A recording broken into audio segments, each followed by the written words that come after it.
दिवाली पर जरूर सुने माँ लक्ष्मी की कहानी। प्राचीन समय में एक नगर में साहूकार रहता था। उसकी एक लड़की थी। वह नृत्य पीपल देवता की पूजा किया करती थी। उसने देखा कि श्री लक्ष्मी जी उसी पीपल से निकला करती हैं।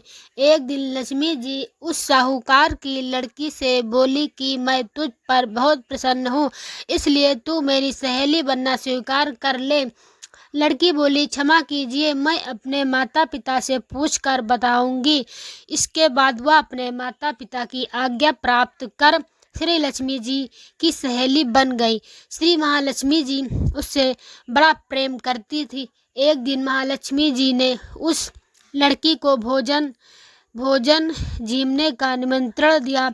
जब लड़की भोजन जीमने को गई तो लक्ष्मी जी ने उसे सोने चांदी के बर्तनों में खाना खिलाया और सोने की चौकी पर उसे बैठाया और बहुमूल्य दिव्य दुशाला उसे उड़ाने को दिया। तत्पश्चात लक्ष्मी जी ने कहा कि मैं भी कल तुम्हारे यहाँ जीमने को आऊँगी। लड़की ने स्वीकार कर लिया और अपने माता पिता से सब हाल कहकर सुनाया। तो सुनकर उसके माता पिता बहुत प्रसन्न हुए, परंतु लड़की उदास होकर बैठ गई।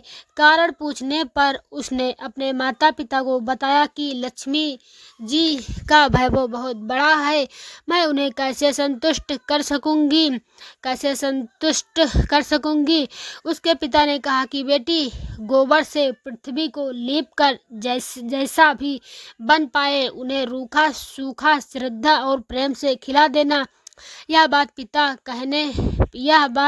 पिता के कहने भी न पाया कि सहसा एक चील मंडराती हुई आई और किसी रानी का नौलखा हार वही डाल गई।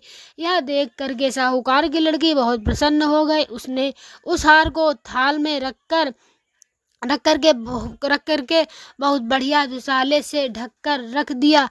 तब तक श्री गणेश और लक्ष्मी जी भी आ गए। लड़की ने उन्हें सोने की चौकी पर बैठने को कहा। इस पर महालक्ष्मी ने कहा कि इस पर तो राजा रानी बैठते हैं, हम कैसे बैठे। बहुत आग्रह करने पर महालक्ष्मी जी और गणेश जी ने बड़े प्रेम से भोजन किया। लक्ष्मी जी और गणेश जी के पदार्पण करते ही साहूकार का घर सुख संपत्तियों से भर गया। हे महालक्ष्मी जी, जिस प्रकार साहूकार का घर धन संपत्ति से भर दिया था, उसी प्रकार सब लोगों के घर में धन संपत्ति देना। प्लीज हमारे चैनल को लाइक एंड सब्सक्राइब कीजिए।